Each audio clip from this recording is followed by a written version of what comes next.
Historia del Cristianismo, tomo 1, capítulo 6, la persecución en el siglo II. Estoy empezando a ser discípulo. El fuego y la cruz, muchedumbres de fieras, huesos quebrados. Todo he de aceptarlo, con tal que yo alcance a Jesucristo. Ignacio de Antioquía. El lector se habrá percatado de que durante todo el siglo I, al mismo tiempo que abundan las noticias de mártires, escasean los detalles acerca de su martirio y especialmente acerca de las actitudes de las autoridades civiles hacia el cristianismo. Con el correr de los años, tales noticias se van haciendo cada vez más abundantes y ya el siglo II va ofreciéndonos algunas. Estas noticias aparecen sobre todo bajo la forma de las llamadas Actas de los Mártires, que consisten en descripciones más o menos detalladas de las condiciones bajo las que se produjeron los martirios, del arresto, encarcelamiento y juicio del mártir o mártires en cuestión, y por último de su muerte. En algunos casos tales actas incluyen tantos detalles fidedignos acerca del proceso legal que parecen haber sido copiadas, en parte al menos, de las actas oficiales de los tribunales. Hay otros en que quien escribe el acta nos dice que estuvo presente en el juicio y el suplicio. En muchos otros, sin embargo, hay fuertes indicios de que las supuestas actas fueron escritas mucho tiempo después y que sus noticias no son por tanto completamente dignas de crédito.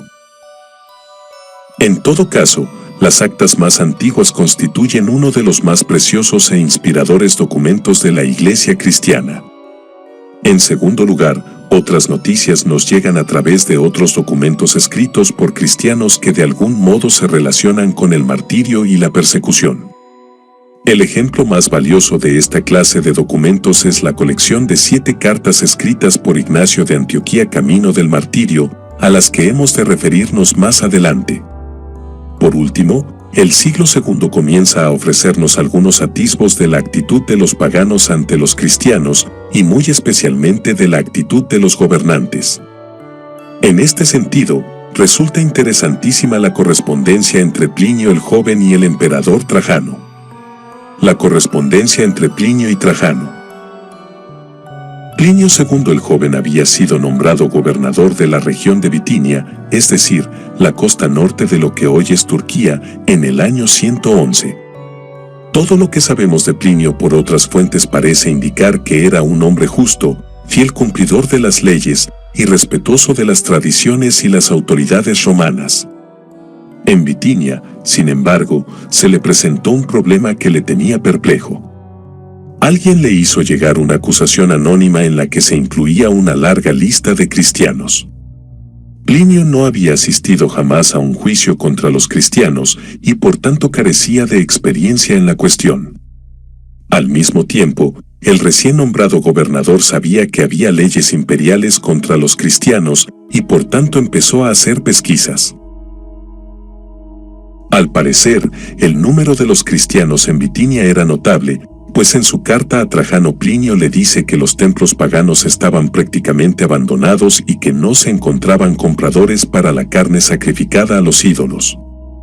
Además, le dice Plinio al emperador, el contagio de esta superstición ha penetrado, no solo en las ciudades, sino también en los pueblos y los campos. En todo caso, Plinio hizo traer ante sí a los acusados, y comenzó así un proceso mediante el cual el gobernador se fue enterando poco a poco de las creencias y las prácticas de los cristianos. Hubo muchos que negaban ser cristianos y otros que decían que, aunque lo habían sido anteriormente, ya no lo eran. Plinio sencillamente requirió de ellos que invocaran a los dioses, que adoraran al emperador ofreciendo vino e incienso ante su estatua y que maldijeran a Cristo. Quienes seguían sus instrucciones en este sentido eran puestos en libertad, pues según Plinio le dice a Trajano, es imposible obligar a los verdaderos cristianos a hacer estas cosas. Empero los cristianos que persistían en su fe le planteaban a Plinio un problema mucho más difícil. Aún antes de recibir la acusación anónima, Plinio se había visto obligado a presidir sobre el juicio de otros cristianos que habían sido delatados.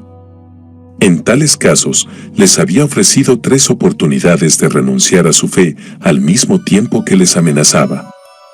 A los que persistían, el gobernador les había condenado a morir, no ya por el crimen de ser cristianos, sino por su obstinación y desobediencia ante el representante del emperador. Ahora, con la larga lista de personas acusadas de ser cristianas, Plinio se vio forzado a investigar el asunto con más detenimiento. ¿En qué consistía en verdad el crimen de los cristianos? A fin de encontrar respuesta a esta pregunta, Plinio interrogó a los acusados, tanto a los que persistían en su fe como a los que la negaban. Tanto de unos como de otros, el gobernador escuchó el mismo testimonio. Su crimen consistía en reunirse para cantar antifonalmente himnos a Cristo como a Dios, para hacer votos de no cometer robos, adulterios u otros pecados, y para una comida en la que no se hacía cosa alguna contraria a la ley y las buenas costumbres. Puesto que algún tiempo antes, siguiendo las órdenes del emperador, Plinio había prohibido las reuniones secretas, los cristianos ya no se reunían como lo habían hecho antes. Perplejo ante tales informes, Plinio hizo torturar a 2 esclavas que eran ministros de la iglesia, pero ambas mujeres confirmaron lo que los demás cristianos le habían dicho. Todo esto le planteaba al gobernador un difícil problema de justicia y jurisprudencia. ¿Debía castigarse a los cristianos solo por llevar ese nombre, o era necesario probarles algún crimen? En medio de su perplejidad, Plinio hizo suspender los procesos y le escribió al emperador la carta de donde hemos tomado los datos que anteceden. La respuesta del emperador fue breve. Según él, no hay una regla general que pueda aplicarse en todos los casos. Por una parte, el crimen de los cristianos no es tal que deban emplearse los recursos del Estado en buscarles. Por otra parte, sin embargo, si alguien les acusa y ellos se niegan a adorar a los dioses, han de ser castigados. Por último, el emperador le dice a Plinio que no debe aceptar acusaciones anónimas, que son una práctica indigna de su época. Casi 100 años más tarde, el abogado cristiano Tertuliano, en el norte de África, ofrecía el siguiente comentario acerca de la decisión de Trajano, que todavía seguía vigente, o sentencia necesariamente confusa. Se niega a buscarles, como a inocentes, y manda que se les castigue, como a culpables. Tiene misericordia y es severa, disimula y castiga. ¿Cómo evitas entonces censurarte a ti misma? Si condenas, ¿por qué no investigas? Y si no investigas, ¿por qué no absuelves? Apología 2. Ahora bien, aunque la decisión de Trajano no tenía sentido lógico, sí tenía sentido político. Trajano comprendía lo que Plinio le decía, que los cristianos, por el solo hecho de serlo, no cometían crimen alguno contra la sociedad o contra el Estado. Por tanto, los recursos del Estado debían emplearse en asuntos más urgentes que la búsqueda de cristianos. Pero, una vez que un cristiano era delatado y traído ante los tribunales imperiales, era necesario obligarle a adorar los dioses del imperio o castigarle. De otro modo, los tribunales imperiales perderían toda autoridad. Por lo tanto, a los cristianos se les castigaba, no por algún crimen que supuestamente habían cometido antes de ser delatados, sino por su crimen ante los tribunales. Este delito tenía que ser castigado, en primer lugar, porque de otro modo se les restaría autoridad a esos tribunales, y, en segundo lugar, porque al negarse a adorar al emperador los cristianos estaban adoptando una actitud que en ese tiempo se interpretaba como rebelión contra la autoridad imperial. En efecto, el culto al emperador era uno de los vínculos que unían al imperio, y negarse en público a rendir ese culto equivalía a romper ese vínculo. Las indicaciones de Trajano no parecen haber sido creadas sencillamente en respuesta a la carta de Plinio, ni parecen tampoco haberse limitado a la provincia de Bitinia.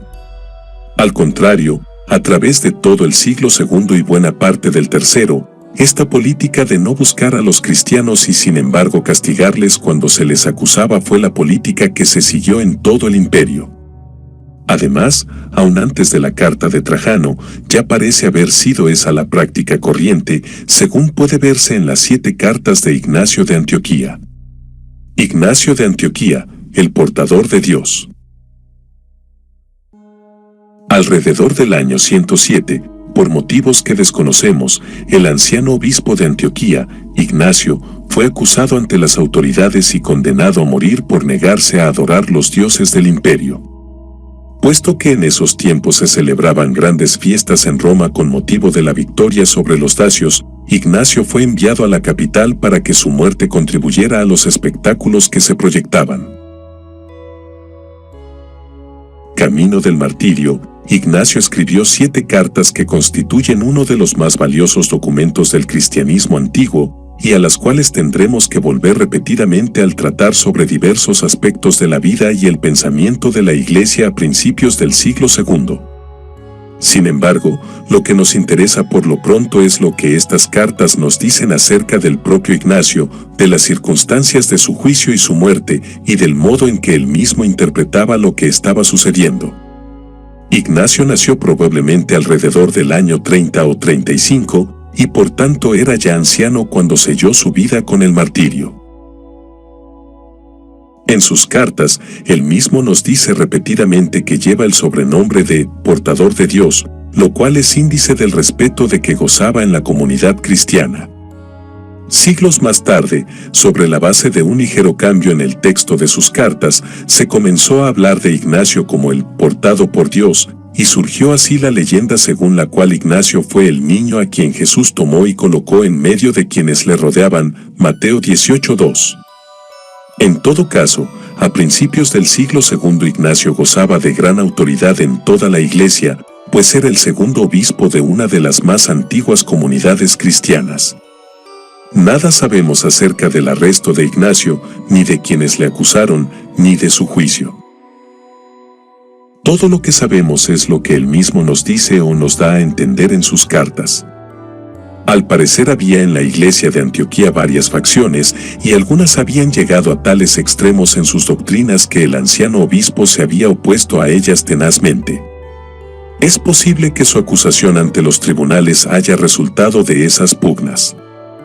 Pero también es posible que algún pagano, en vista de la veneración de que era objeto el viejo obispo, haya decidido llevarle ante los tribunales.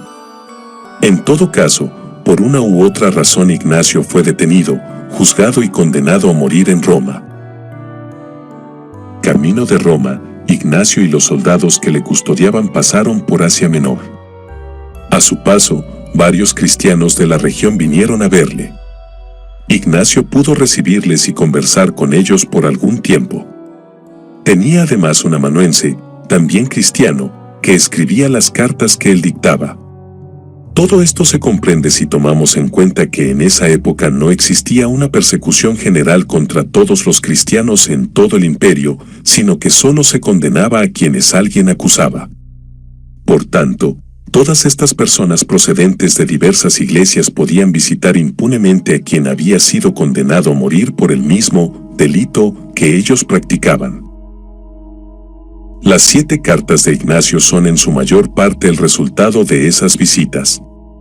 Desde la ciudad de Magnesia habían venido el obispo Damas, 2 presbíteros y un diácono. De Trals había venido el obispo Polibio. Y Efeso había enviado una delegación numerosa encabezada por el obispo Onésimo, que bien puede haber sido el Onésimo de la epístola a Filemón. A cada una de estas iglesias Ignacio le escribió una carta desde Esmirna. Más tarde, desde Troúes, escribió otras 3 cartas, una a la iglesia de Esmirna, otra a su obispo Policarpo y otra a la iglesia de Filadelfia. Pero para el tema que estamos discutiendo aquí, la persecución en el siglo II, la carta que más nos interesa es la que Ignacio escribió desde Esmirna a la iglesia de Roma. De algún modo, Ignacio había recibido noticias de que los cristianos de Roma proyectaban hacer gestiones para librarle de la muerte. Pero Ignacio no ve tal proyecto con buenos ojos. Ya él está presto para sellar su testimonio con su sangre, y cualquier gestión que los romanos puedan hacer le resultaría un impedimento. Por esa razón el anciano obispo les escribe a sus hermanos de Roma: temo vuestra bondad, que puede hacerme daño. Pues vosotros podéis hacer con facilidad lo que proyectáis, pero si vosotros no prestáis atención a lo que os pido me será muy difícil a mí alcanzar a Dios. Romanos 1:2. El propósito de Ignacio es, según él mismo dice, ser imitador de la pasión de su Dios, es decir, de Jesucristo. Ahora que se enfrenta al sacrificio supremo es que empieza a ser discípulo y por tanto lo único que quiere que los romanos pidan para él es, no la libertad, sino fuerza para enfrentarse a toda prueba, para que no solo me llame cristiano, sino que también me comporte como tal. Mi amor está crucificado. No me gusta ya la comida corruptible, sino que quiero el pan de Dios, que es la carne de Jesucristo, y su sangre quiero beber, que es bebida imperecedera. Porque, cuando yo sufra, seré libre en Jesucristo, y con él resucitaré en libertad. Soy trigo de Dios, y los dientes de las fieras han de molerme, para que pueda ser ofrecido como limpio pan de Cristo. Y la razón por la que Ignacio está dispuesto a enfrentarse a la muerte es que a través de ella llegará a ser un testimonio vivo de Jesucristo. Si nada decís acerca de mí, yo vendré a ser palabra de Dios. Pero si os dejáis convencer por el amor que tenéis hacia mi carne, volveré a ser simple voz humana. Romanos 2:1. Así veía su muerte aquel atleta del Señor, que marchaba gozoso hacia las fauces de los leones. Poco tiempo después, el obispo Policarpo de Esmirna escribía a los filipenses pidiendo noticias acerca de la suerte de Ignacio. No sabemos a ciencia cierta qué le respondieron sus hermanos de Filipos, aunque todo parece indicar que Ignacio murió como esperaba, poco después de su llegada a Roma. El martirio de Policarpo. Si bien es poco o nada lo que sabemos acerca del testimonio final de Ignacio, sí tenemos amplios detalles acerca del de su amigo Policarpo, cuando le llegó su hora casi medio siglo más tarde. Corría el año 155, y todavía estaba vigente la misma política que Trajano le había señalado a su gobernador Plinio. A los cristianos no se les buscaba, pero si alguien les delataba y se negaban entonces a servir a los dioses, era necesario castigarles. Policarpo era todavía obispo de Esmirna cuando un grupo de cristianos fue acusado y condenado por los tribunales.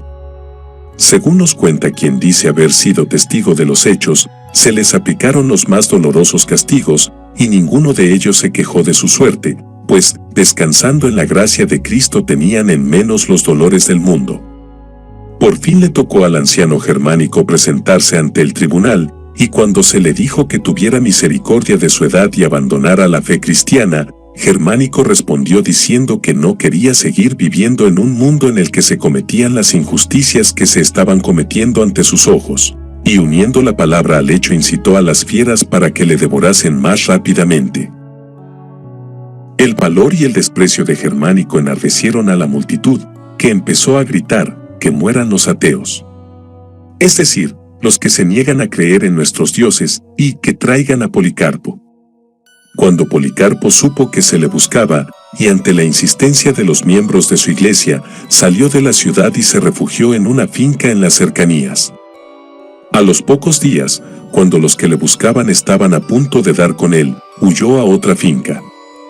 Pero cuando supo que uno de los que habían quedado detrás, al ser torturado, había dicho dónde Policarpo se había escondido, el anciano obispo decidió dejar de huir y aguardar a los que le perseguían. Cuando le llevaron ante el procónsul, éste trató de persuadirle, diciéndole que pensara en su avanzada edad y que adorara al emperador. Cuando Policarpo se negó a hacerlo, el juez le pidió que gritara, «Abajo los ateos». Al sugerirle esto, el juez se refería naturalmente a los cristianos, que eran tenidos por ateos. Pero Policarpo, señalando hacia la muchedumbre de paganos, dijo, «Sí. Abajo los ateos». De nuevo el juez insistió, diciéndole que si juraba por el emperador y maldecía a Cristo quedaría libre. Empero Policarpo respondió, «Llevo 86 años sirviéndole, y ningún mal me ha hecho. ¿Cómo he de maldecir a mi rey, que me salvó?» Así siguió el diálogo.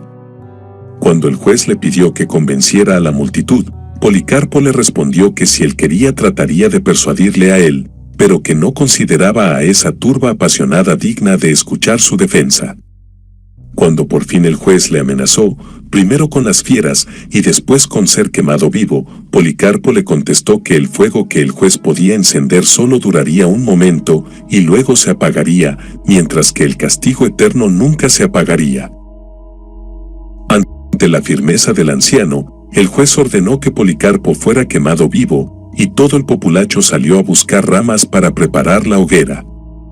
Atado ya en medio de la hoguera, y cuando estaban a punto de encender el fuego, Policarpo elevó la mirada al cielo y oró en voz alta: Señor Dios soberano, te doy gracias, porque me has tenido por digno de este momento, para que, junto a tus mártires, yo pueda tener parte en el cáliz de Cristo. Por ello, te bendigo y te glorifico. Amén. Así entregó la vida aquel anciano obispo a quien años antes, cuando todavía era joven, el anciano Ignacio había dado consejos acerca de su labor pastoral y ejemplo de firmeza en medio de la persecución. Por otra parte, las actas del martirio de Policarpo son interesantes porque en ellas podemos ver una de las cuestiones que más turbaban a los cristianos en esa época, la de si era lícito o no entregarse espontáneamente para sufrir el martirio. Al principio de esas actas se habla de un tal Quinto, que se entregó a sí mismo y que al ver las fieras se acobardó. Y el autor de las actas nos dice que solo son válidos los martirios que han tenido lugar por voluntad de Dios, y no de los mártires mismos. En la historia del propio Policarpo, vemos que se escondió 2 veces antes de ser arrestado, y que solo se dejó prender cuando llegó al convencimiento de que tal era la voluntad de Dios. La razón por la que este documento insiste tanto en la necesidad de que sea Dios quien escoja a los mártires era que había quienes se acusaban a sí mismos a fin de sufrir el martirio. Tales personas, a quienes se llamaba espontáneos, eran a veces gentes de mente desequilibrada que no tenían la firmeza necesaria para resistir las pruebas que venían sobre ellos y que por lo tanto acababan por acobardarse y renunciar de su fe en el momento supremo. Pero no todos concordaban con el autor de las actas del martirio de Policarpo. A través de todo el periodo de las persecuciones, siempre hubo mártires espontáneos y, cuando sus martirios fueron consumados, siempre hubo también quien les venerara. Esto puede verse en otro documento de la misma época, la Apología de Justino Mártir, donde se nos cuenta que en el juicio de un cristiano se presentaron otros 2 a defenderle, y la consecuencia fue que los 3 murieron como mártires. Al narrar esta historia, Justino no ofrece la menor indicación de que el martirio de los 2 espontáneos no sea tan válido como el del cristiano que fue acusado ante los tribunales. La persecución bajo Marco Aurelio. En el año 161, el gobierno del imperio recayó sobre Marco Aurelio, quien había sido adoptado años antes por su predecesor, Antonino Pío.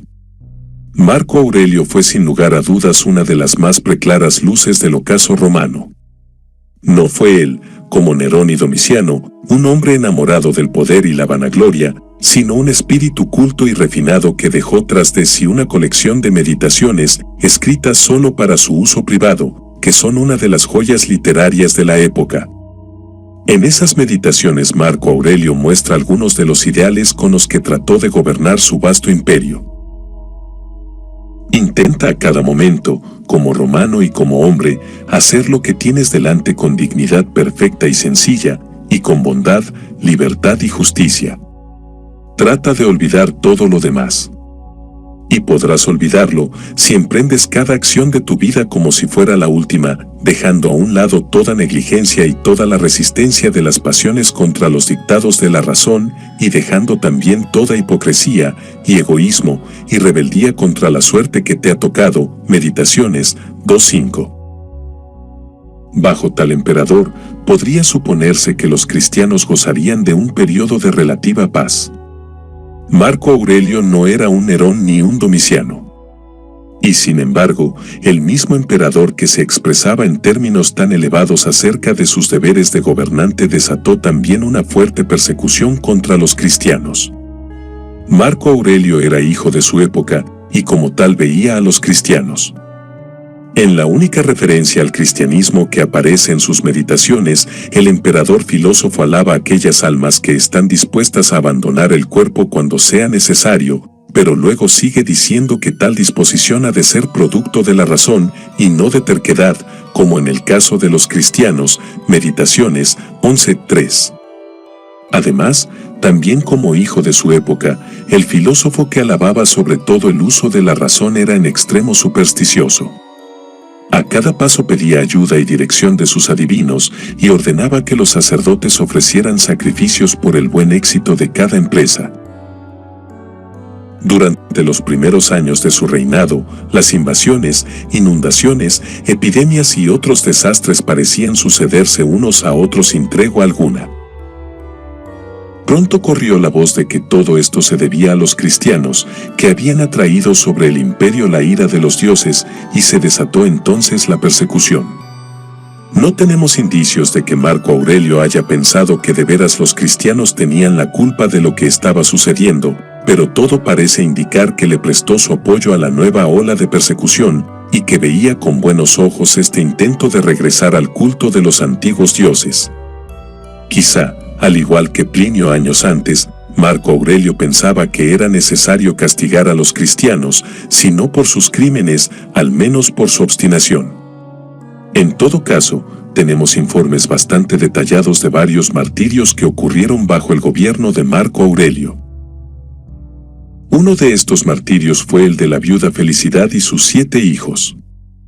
En esa época se acostumbraba en la iglesia que aquellas mujeres que quedaban viudas y que así lo deseaban, se consagraran por entero al trabajo de la iglesia, que a su vez las mantenía.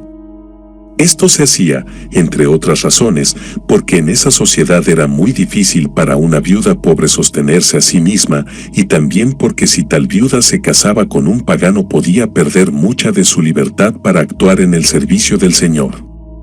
La obra de Felicidad era tal que los sacerdotes paganos decidieron impedirla y con ese propósito la acusaron ante las autoridades, juntamente con sus 7 hijos. Cuando el prefecto de la ciudad trató de convencerla, primero con promesas y luego con amenazas, Felicidad le contestó que estaba perdiendo el tiempo, pues viva, te venceré, y si me matas, en mi propia muerte te venceré todavía mejor. El prefecto entonces trató de convencer a los hijos de Felicidad. Pero ella les exhortó a que permanecieran firmes, y ni uno solo de ellos vaciló ante las promesas y las amenazas del prefecto.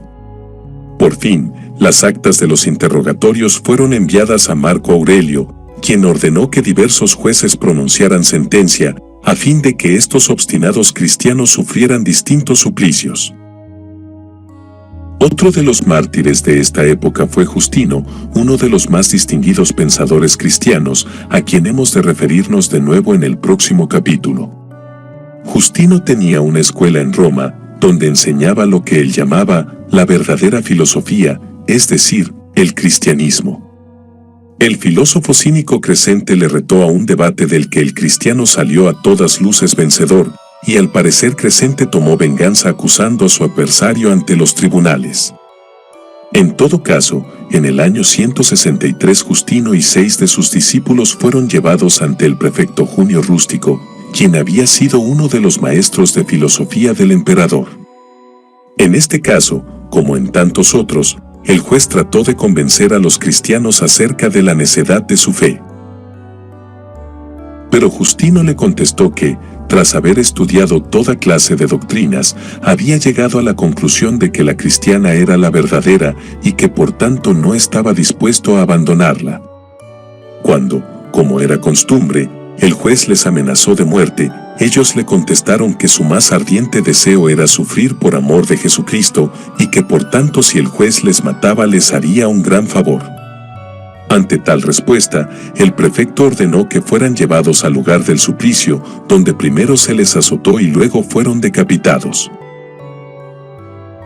Por último, como ejemplo de la suerte de los cristianos bajo el régimen de Marco Aurelio, debemos mencionar la carta que las iglesias de León y Viena, en la Galia, les enviaron en el año 177 a sus hermanos de Frigia y Asia Menor. Al principio la persecución en esas dos ciudades parece haberse limitado a prohibiciones que les impedían a los cristianos presentarse en lugares públicos. Después la plebe comenzó a seguirles por las calles, insultándoles, golpeándoles y apedreándoles. Por fin varios de ellos fueron presos y llevados ante el gobernador para ser juzgados. En ese momento uno de entre la multitud, Betio Epágato, se ofreció a defender a los acusados, y cuando el gobernador le preguntó si era cristiano y él respondió afirmativamente, sin permitirle decir una palabra más, el gobernador ordenó que se le añadiera al grupo de los acusados. La persecución había caído sobre estas dos ciudades inesperadamente, como un relámpago, y por tanto no todos estaban listos para enfrentarse al martirio. Según nos cuenta la carta que estamos citando, alrededor de 10 fueron débiles y salieron del vientre de la iglesia como abortos. Los demás, sin embargo, se mostraron firmes, al mismo tiempo que tanto el gobernador como el pueblo se indignaban cada vez más contra ellos. De boca en boca corrían rumores acerca de las horribles prácticas de los cristianos, rumores sobre los que hemos de hablar en el próximo capítulo. En vista de su obstinación, y probablemente para ganarse la simpatía del pueblo, el gobernador hizo torturar a los acusados. Un tal santo se limitó a responder: «Soy cristiano», y mientras más le torturaban y más preguntas le hacían, más firme se mostraba en no decir otra palabra. La cárcel estaba tan llena de prisioneros, que muchos murieron asfixiados antes que los verdugos pudieran aplicarles la pena de muerte. Algunos de los que antes habían negado su fe, al ver a sus hermanos tan valerosos en medio de tantas pruebas, volvieron a su antigua confesión y murieron también como mártires. Pero la más destacada de todos estos mártires fue Blandina, una mujer débil por quien temían sus hermanos. Cuando le llegó el momento de ser torturada, mostró tal resistencia que los verdugos tenían que turnarse. Cuando varios de los mártires fueron llevados al circo, Blandina fue colgada de un madero en medio de ellos y desde allí les alentaba. Como las fieras no la atacaron, los guardias la llevaron de nuevo a la cárcel. Por fin, el día de tan cruentos espectáculos, Blandina fue torturada en público de diversas maneras. Primero la azotaron, después la hicieron morder por fieras, acto seguido la sentaron en una silla de hierro candente, y a la postre la encerraron en una red e hicieron que un toro bravo la corneara. Como en medio de tales tormentos Blandina seguía firme en su fe, por fin las autoridades ordenaron que fuese degollada. Estos no son sino unos pocos ejemplos de los muchos martirios que tuvieron lugar en época de Marco Aurelio. Hay otros que no son conocidos, y que pudiéramos haber narrado aquí. Pero sobre todo hubo muchos otros de los cuales la historia no ha dejado rastro, pero que indudablemente se encuentran indeleblemente impresos en el libro de la vida. Hacia el fin del siglo II. Marco Aurelio murió en el año 180, y le sucedió Cómodo, quien había gobernado juntamente con Marco Aurelio a partir del 172. Al parecer, la tempestad amainó bajo el nuevo emperador, aunque siempre continuaron los martirios esporádicos. A la muerte de Cómodo, siguió un periodo de guerra civil, y los cristianos gozaron de relativa paz. Por fin, en el año 193, Septimio Severo se adueñó del poder. Al principio de su gobierno continuó la relativa paz de la Iglesia, pero a la postre el nuevo emperador se unió a la larga lista de gobernantes que persiguieron al cristianismo. Sin embargo, puesto que tales acontecimientos tuvieron lugar en el siglo III, hemos de reservarlos para un capítulo posterior en nuestra narración. En resumen, a través de todo el siglo II la posición de los cristianos fue precaria. No siempre se les perseguía. Y muchas veces se les perseguía en unas regiones del imperio y no en otras. Todo dependía de las circunstancias del momento y del lugar. En particular, era cuestión de que hubiese o no quien les tuviese suficiente odio a los cristianos para delatarles ante los tribunales. Por tanto, la tarea de desmentir los rumores que circulaban acerca de los cristianos y presentar la nueva fe del mejor modo posible, era cuestión de vida o muerte. A esa tarea se dedicaron algunos de los mejores pensadores con que la Iglesia contaba. Historia del Cristianismo, 1994. Justo L. González.